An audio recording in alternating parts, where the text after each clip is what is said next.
There is a photograph that I have thought about for more than 50 years without ever having seen it clearly. It was in the hand of a young American soldier, a boy, really, no older than I was at the time, perhaps younger, who was lying between the roots of a massive tree in the jungle somewhere east of Cambodia on a night in November 1971.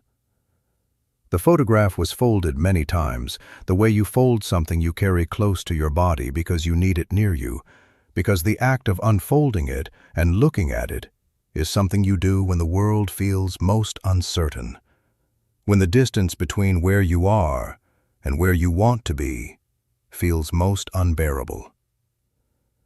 I could not see what was in that photograph. I could only see the way he held it, with a careful, deliberate pressure, the pressure of someone holding something fragile that must not be dropped. And that was enough to tell me everything I needed to know about what it meant to him. I have thought about that photograph more than I have thought about almost anything else from those years. More than the battles. More than the specific incidents of violence that the mind preserves with unwanted clarity. More than the political training sessions where we were taught to understand Americans as a category of enemy rather than as a collection of individual human beings. What stays with me, what has stayed with me for 52 years, is that photograph I never saw, held by a hand that was shaking slightly in the cold and the fear of that November night, in a jungle where neither of us had any business being, and yet there we both were. I am 73 years old now, and I live in the same province where I was born, not far from the rice fields where my father spent his life working and where I spent many years of mine before my knees made the kind of decision that knees make when they have carried a man through enough decades of labor. I wake sometimes in the middle of the night with the smell of that jungle in my nostrils. Not the beautiful jungle of travel documentaries, not the green and living jungle of the Vietnamese countryside in peacetime, but the specific smell of that specific jungle in that specific time. Wet earth and burnt powder, and something underneath both of those that I have never been able to name directly, and that I will not try to name now. That smell is the most honest record I have of what those years cost. More honest than anything I could say with words. To understand what happened in that jungle, and why it has stayed with me the way it has, you need to understand the world that sent me there. Not the geopolitical world of alliance and strategy and the Cold War calculations that historians write about in their books, though that world is real, and its consequences were real, and I am not dismissing it. I mean the smaller world, the world of one province in the north of Vietnam, the world of one family in one village, the world that formed me before I had any framework for understanding that I was being formed, and that the formation was not neutral. I was born in 1950 in Nha An Province, in a family that had farmed rice on the same land for as many generations as anyone could remember. My father's relationship to that land was the closest thing to a religion that I witnessed in my childhood.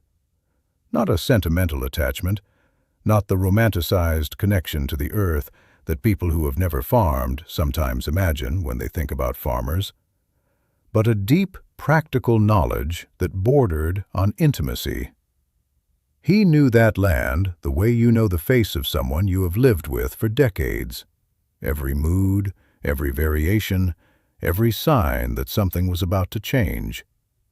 He knew which sections flooded earliest in the rainy season, and which held water longest in the dry months. He knew where the soil was richest and where it needed the most work. He knew the history of every corner of those fields in the way that people know family history, not from documents, but from the accumulated experience of daily presence over years. My mother was the person I associate most strongly with the hours before dawn. She was always already awake when I woke, already working, already in the process of making the day function for everyone else. She cooked rice in the mornings in a way that I have spent decades trying to describe to people who did not grow up with it, and failing. It was not just the taste, though the taste was specific and unreplicable, but the way the smell of it filled the house as it cooked, the way that smell had a quality of safety in it, of being where you were supposed to be.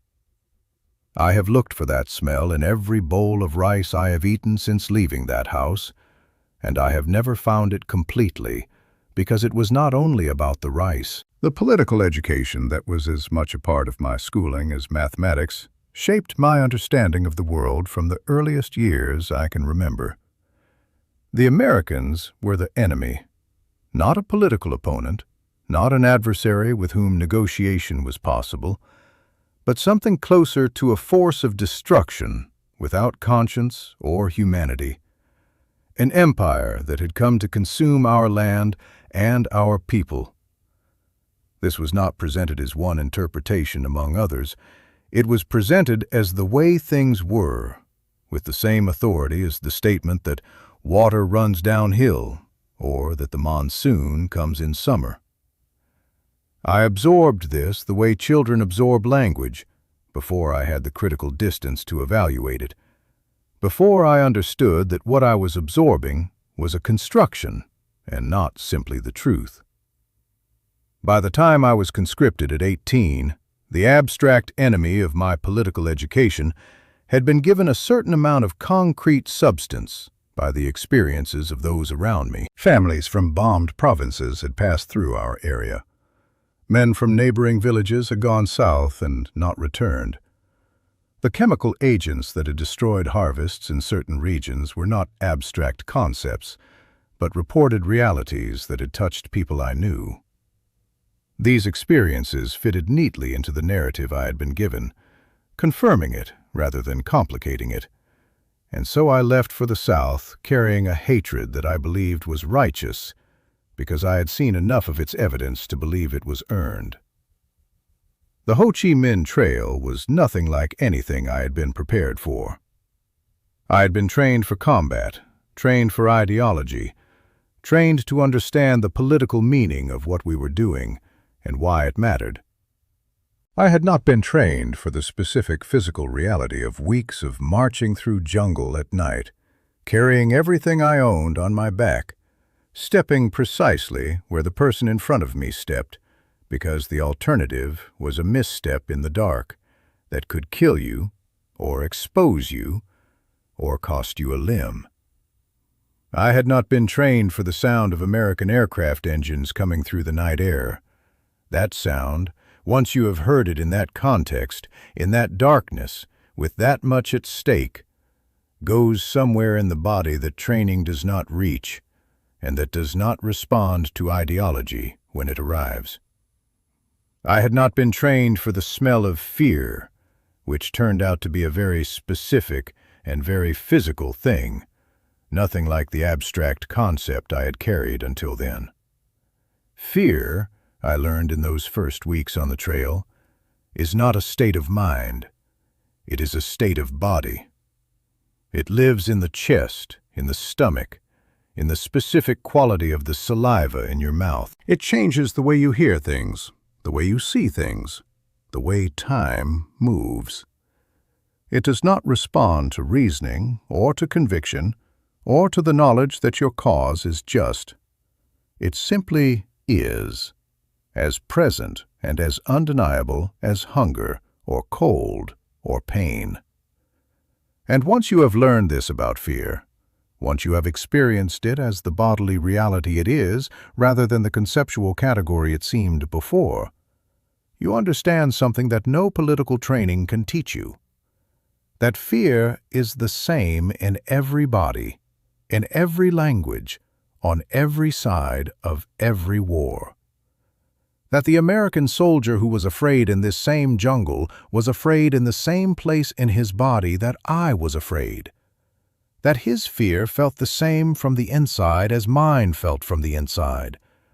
That there was no version of fear that was specifically American and a different version that was specifically Vietnamese. Fear was fear. And once you know that, once you have felt it deeply enough to know it from the inside, something has shifted that cannot fully be shifted back. Nearly 3 years in that jungle. 3 years during which the certainties I had carried from home were not dramatically overthrown, but quietly, persistently, relentlessly worn down. The dead on both sides looked the same. I do not mean this as a poetic observation. I mean it as a literal fact that I confronted repeatedly and that had an effect on me that I could not fit into the framework I had been given.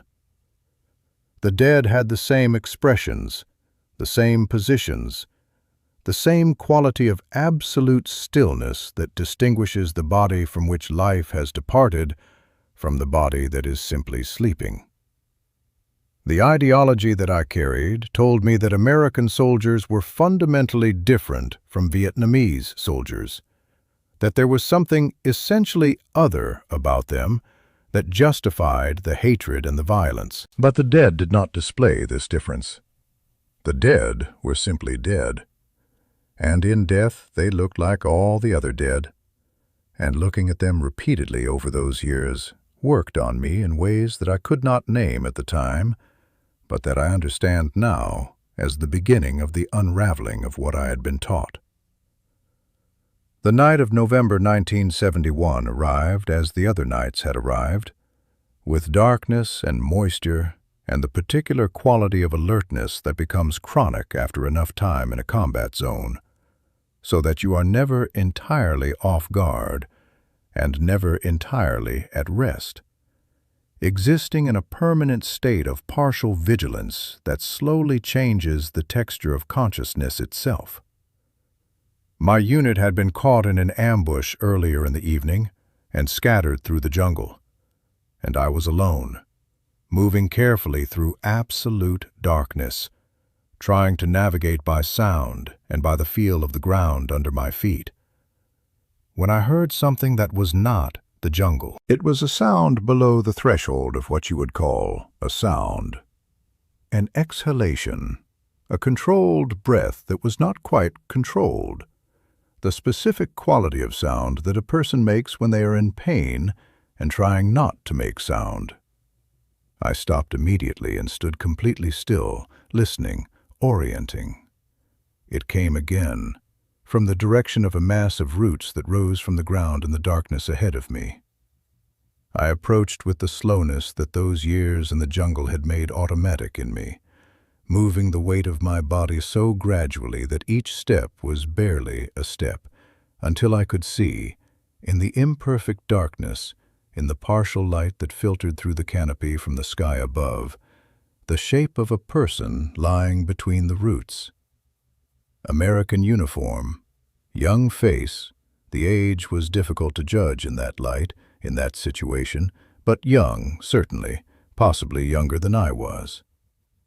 A wound on the left shoulder that had stopped active bleeding, but that was clearly serious. And eyes that were open, eyes that saw me, eyes in which I saw something so immediate and so unambiguous that it crossed every barrier of language and ideology and training and history between us.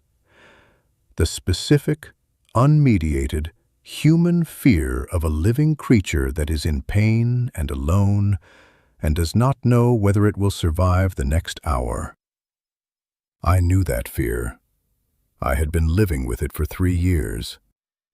I recognized it the way you recognize your own face in a mirror, not by analysis, but by direct perception, without the step of comparison, without the need for thought. And in recognizing it, in that moment, in that absolute darkness in that jungle, something that had been constructed over the previous 18 years of my life began to come apart at the joints.